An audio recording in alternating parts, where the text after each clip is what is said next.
ആർത്തവ ക്രമക്കേടുകൾ ഇന്നത്തെ ജീവിത സാഹചര്യത്തിൽ അധികമാണ്.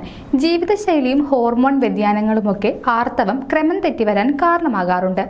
ചിലർക്ക് ആർത്തവ ക്രമക്കേടിനൊപ്പം വേദനയും ഛർദിയുമൊക്കെ വരാം. മാനസിക സമ്മർദ്ദവും ജീവിതശൈലിയിലെ പ്രശ്നങ്ങളും ആർത്തവ ക്രമക്കേടിന്റെ ഒരു പ്രധാന കാരണമാണ്. അമിതഭാരം, വളരെ പെട്ടെന്ന് മെലിയൽ, ഡയറ്റിംഗ്, ദീർഘയാത്രകൾ, ചില അസുഖങ്ങൾ എന്നിവയൊക്കെ ഒരു പരിധിവരെ ആർത്തവത്തെ ബാധിക്കാറുണ്ട്.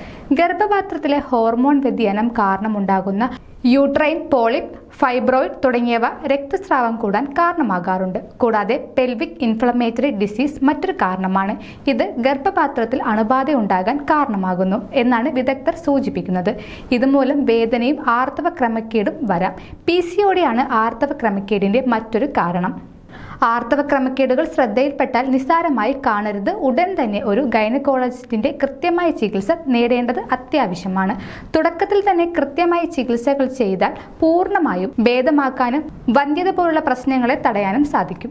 കൂടുതൽ ആരോഗ്യ വാർത്തകൾക്കായി ഡോക്ടർ ലൈവ് TV സബ്സ്ക്രൈബ് ചെയ്യുക. Stay healthy.